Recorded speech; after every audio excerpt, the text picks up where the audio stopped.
Olá, amigos da Revolução Industrial Brasileira. Eu sou o Fausto Oliveira e neste domingo eu estreio mais um episódio da nossa série aqui da Revolução Industrial Brasileira, Brasil, Razões para Acreditar, em que eu tento fazer sempre um comentário um pouco mais longo e um pouco mais amplo, conceitualmente falando, levando a ideia de industrialização, a ideia de desenvolvimento para fronteiras onde ela geralmente não é levada, onde ela geralmente não alcança. E hoje vai ser um exemplo destes. Não vou falar de nenhuma indústria de máquinas, não vou falar de nenhuma indústria de insumos produtivos, nem de um assunto que, em geral, ocupa páginas de economia de jornal. Eu vou falar da economia da arte, as artes visuais, as artes plásticas, as pinturas, os desenhos, as artes misturadas, as misturas de técnicas. E por que vou falar isso? Porque eu nunca abri isso aí para o público, né? Mas eu vivo com uma artista plástica. Eu sou casado com uma artista plástica. Posso deixar a referência do Instagram dela para quem quiser conhecer aqui na descrição do vídeo.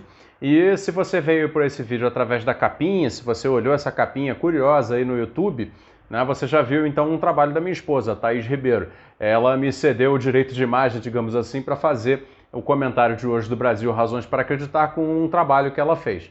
Pois bem, o que então artes visuais, artes plásticas podem nos ensinar a respeito de caminhos para reerguer o Brasil, caminhos para fazer o Brasil chegar a ser um país decente, um país desenvolvido?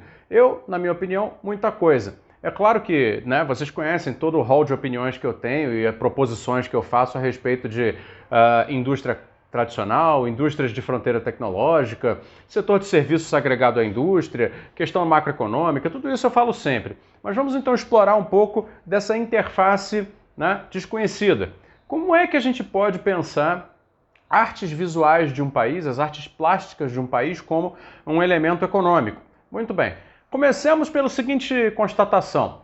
O Brasil, com o seu território e a sua sociedade, e a sua história também, se tornou um dos países mais férteis em termos de imagem, em termos de imagética. O Brasil tem referências culturais amplíssimas, mas muito amplas. O Brasil tem referências estéticas ainda mais amplas. O Brasil tem um caldeirão de costumes, um caldeirão de etnias, um caldeirão de cruzamentos de história e sociedade que permite aos artistas visuais brasileiros se nutrirem de uma tal abundância de ideias estéticas, de imagens, elementos visuais, misturas de técnicas artísticas, que de fato a produção artística brasileira tem sempre a tendência a ser muito mais avançada, tanto em termos quantitativos como qualitativos, do que o restante da produção média do mundo. Outras culturas são, às vezes, um pouco monotônicas nas suas estéticas, e a cultura brasileira tende justamente ao contrário, ela tende a ser um manancial de novidade estética nas suas artes visuais, com uma riqueza talvez inigualável, talvez incomparável. Dito isso, aí você vai perguntar, tá, mas o mercado de arte é um mercado super restrito, é uma panelinha, só entra quem nasce em família de grana e tudo mais, não sei o quê. Essas coisas são deformações do fato, derivadas do fato de que o Brasil é um país que não conseguiu ainda construir quase nada. A sua cena artística, a cena artística das artes plásticas brasileiras, até hoje, e mesmo com essa restrição toda, conseguiu produzir grandes nomes, colocar muita coisa bonita na história, ela é uma cena muito restrita. Ela hoje ainda reflete um pouco essa sociedade meio de castas, né, em que nós vivemos. E isso começa a mudar. E eu sei que começa a mudar porque, como já disse, eu vejo isso de perto, eu vejo isso dentro da minha casa. Como está mudando? Ora, até agora, né, essa quantidade absurda de artistas, porque lembre-se, artistas não são figuras raras, não são figuras que você encontra um aqui e outro ali. Existem milhões de artistas no mundo, né? E eu tenho certeza que no Brasil existem milhões de artistas também. Né? Porque na maioria das vezes ou essas pessoas não se consideram artistas ou os outros não as consideram artistas. E elas, por haver mecanismos restritivos nas economias da arte, elas acabam muitas vezes não chegando a se tornar artistas profissionais. Mas são pessoas da arte, são pessoas que trabalham nisto. Muito bem, dito que então existem muitos artistas, hoje no Brasil, infelizmente, a maioria deles se vê jogado num circuito econômico muito pobre. né? Devo dizer, muito pobre, essa seria a palavra de fato. São esses circuitos econômicos de venda de arte na rua, em feirinhas como domingo na Avenida Paulista, na Praça da República, no centro de São Paulo, na Feira de Ipanema, no centro do Rio de Janeiro. Eu tenho certeza que em outras cidades brasileiras que eu conheço menos do que essas duas, certamente terão as suas chamadas feirinhas, né? Feirinhas de arte. E a própria designação de um espaço comercial chamado feirinha para vender objetos de arte já mostra que a consideração social a respeito da arte que está sendo ali comercializada é uma consideração menor. E isso tem sido, ao longo dos anos, o destino infeliz de muitos artistas brasileiros de muita potencialidade. Grandes nomes que poderiam ter surgido, eles ficam reduzidos, perdidos, dispersos, descoordenados, praticamente excluídos da economia da arte, em ambientes que são conhecidos como feirinhas. E, no fundo, vivendo cada um por si. Uma luta de todos contra todos ali, em geral querendo vender por valores cada vez menores, né? Aceitando qualquer pechincha, etc. Essa é a realidade de uma imensa maioria dos artistas brasileiros. Ora, isso está começando a mudar a partir do momento em que coletivos de artistas, principalmente dos mais jovens, estão se organizando, né? Então isso aí começa a ter a interface com o meu debate aqui do Brasil Razões para Acreditar, no sentido de que essas inteligências artísticas começaram a se organizar coletivamente e estão, portanto, criando inteligências coletivas para atuar na economia da arte. E se aproveitam dos novos mecanismos, tanto de exposição quanto de venda, basicamente todos eles apropriações criativas da internet, né, dos mecanismos de internet, e aí estão começando a fortalecer coletivamente o fazer artístico de cada um deles. Ou seja, a minha proposta praticamente permanente de reindustrialização do Brasil, por mais incrível que pareça talvez para você, encontra nessas experiências uma grande realização. E por quê? O que tem a ver uma reindustrialização do Brasil com coletivos de artistas se organizando para atuar nos mercados, nas economias de arte? Tem tudo a ver. E por quê? Ora, o que esses artistas estão fazendo é o mesmo movimento de organização das forças produtivas, dividindo o trabalho em trabalho especializado, dividido socialmente, conquistando assim ganhos de produtividade que são apropriados por cada um dos que estão ali dentro e promovendo com esta sinergia, com este ambiente de sinergia entre eles, possibilidades, que no caso deles são possibilidades estéticas, naturalmente, possibilidades de maiores avanços nas técnicas de cada um, ou seja, avanço tecnológico. É que o avanço tecnológico a gente costuma limitar só à engenharia fina, à engenharia química, à engenharia eletrônica, à engenharia mecânica, à mecatrônica, etc, etc. Não. O artista tem, na sua técnica manual, na sua técnica estética, a sua tecnologia. E, portanto, se um grupo de artistas, como eu sei que vem acontecendo, e quero dar esse testemunho aqui, se organiza para trabalhar conjuntamente, ou seja, divisão social do trabalho especializado, gerando uma sinergia que aumenta a produtividade de todos, ora, eles têm naturalmente maior capacidade, maior espaço mental, físico, maior espaço na vida para melhorar as suas técnicas, ou seja, conquistar avanços tecnológicos na economia da arte, né? Então a tradução disso tudo é muito necessária para a gente poder começar a ampliar o conceito de avanço industrial, de desenvolvimento econômico. Por quê? Uma vez que esses artistas se coordenam nesses projetos coletivos de fortalecimento individual, tanto das técnicas quanto das capacidades comerciais, porque eles vão se ajudando na exposição dos trabalhos, vão se ajudando nas redes sociais, na divulgação, o nome de todos vai subindo junto, e aí eles podem começar a falar mais grosso com os grandes compradores de arte. Por quê? Até muito pouco tempo, tradicionalmente, num país como o Brasil, mas também em vários outros lugares, os mercados e as economias de arte eram monopolizados por galeristas, casas de exposição particulares e colecionadores, e leiloeiros também, talvez. Esse é um típico modelo, uma típica economia interna de uma produção estética que é excludente. E felizmente, com o avanço da internet, isso aí começou a morrer. Então hoje eles conseguem sair da necessidade de você ter um atravessador monopolista, como é um galerista, eles saem da necessidade de ter um monopolista da comercialização, que é o leiloeiro, e não estão mais naquela situação horrorosa na economia, que é quando você tem aquilo que na economia se chama o monopsônio, né? No caso, nunca foi um monopsônio, porque são alguns compradores de arte, mas são tão poucos que acaba funcionando como um monopsônio. Só para fazer o parêntese aqui, o monopsônio é a mesma coisa que o monopólio, só que quando você tem um mercado onde só há um comprador. Ele vai dizer, naturalmente, né, quem vende, quem não vende e a que preço.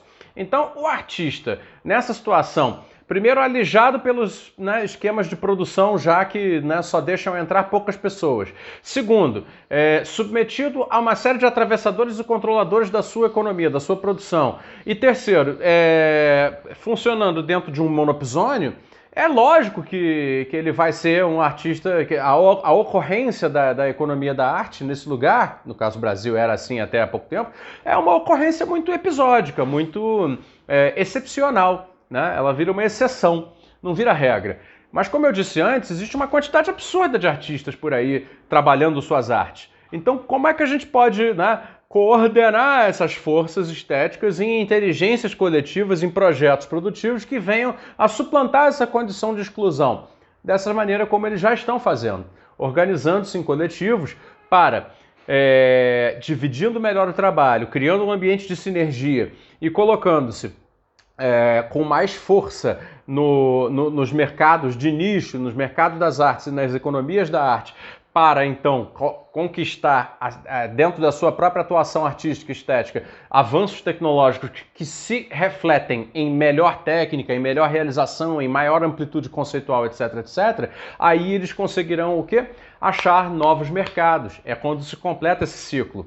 A internet é o veículo que eles estão utilizando para isso. Bom, e aí, dito que então existe uma nova economia de arte acontecendo, o que o Brasil tem a aproveitar deste novo fato socioeconômico que está aí? Muita coisa, porque afinal de contas, como eu disse no começo, é um país de extrema variedade de imagens, de extrema variedade de elementos estéticos, de extrema variedade de elementos culturais, cruzamentos biológicos, estéticos, arquitetônicos, culturais, urbanos, humanos, etc, etc. Ou seja, é um baita de um caldeirão que poucos lugares no mundo conseguem ser e, portanto, tem tudo para ser um imenso manancial de novidades permanentes para as artes visuais e também para outras artes. Não quero deixar excluído aqui não, mas eu estou hoje me dedicando aqui às artes visuais. E veja, onde é que está então a possibilidade de levar isso a um outro patamar? Porque nós estamos falando de economia, tem que estar num patamar onde a escala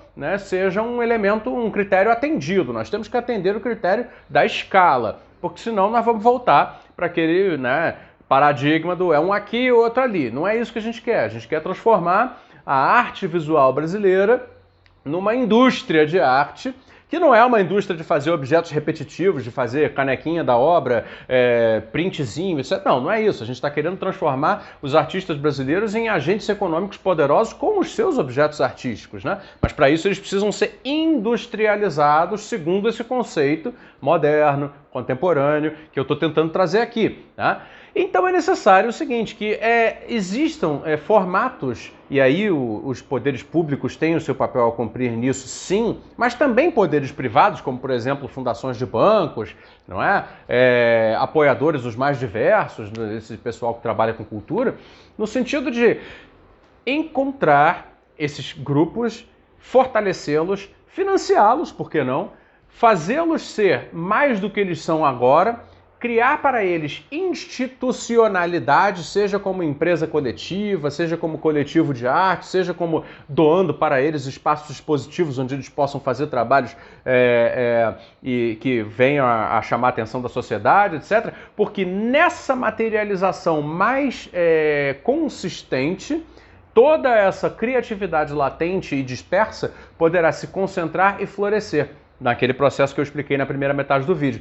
Uma vez fazendo isso, o Brasil passa necessariamente a ser reconhecido na economia da arte do mundo até, como o manancial de criatividade e novidades estéticas que ele tem tudo e tem tudo para ser e Bom, e aí, claramente, essa multidão de artistas brasileiros que estão por aí, cada um lutando por um pouquinho de dinheiro numa feirinha aqui, numa feirinha ali, vão se tornar, num ambiente como esse, numa nova indústria artística brasileira, vão se tornar pessoas aí sim que podem estar num leilão de fora do Brasil, tá vendendo para, sei lá, alguma pessoa que compra, colecionador tradicional, ou os novos colecionadores que certamente, né, nesses novos esquemas de comercialização, nesses novos esquemas de exposição e divulgação, surgem também novos compradores, não é verdade? Porque a partir do momento em que aparece uma novidade, também aparecem outros interesses novos.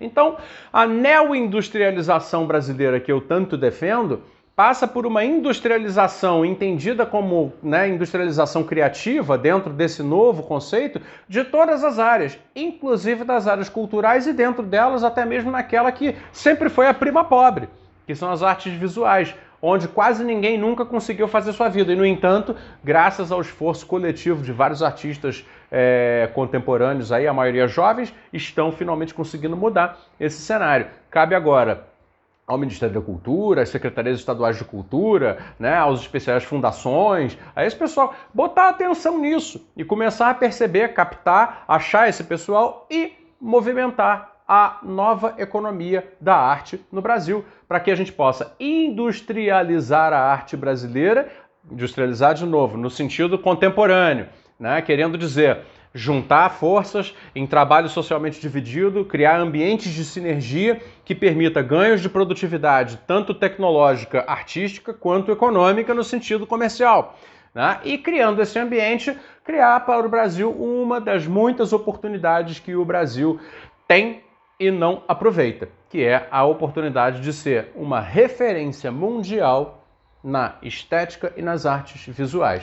Agora, é preciso materializar tudo isso para que isso possa acontecer, não cai do céu. Então, vamos lá. Mãos à obra, Brasil, razões para acreditar terminando aqui agora, tá na cara que isso é um projeto viável, basta o pessoal querer para começar a fazer acontecer. Eu fico por aqui, eu sou Fausto Oliveira, Revolução Industrial Brasileira, todos os dias aqui no YouTube e todo domingo Razões para Acreditar, com um programa que tenta sempre levar a nossa discussão de desenvolvimento e economia para ambientes e horizontes onde, em geral, ela não alcança. Um abraço, até a próxima.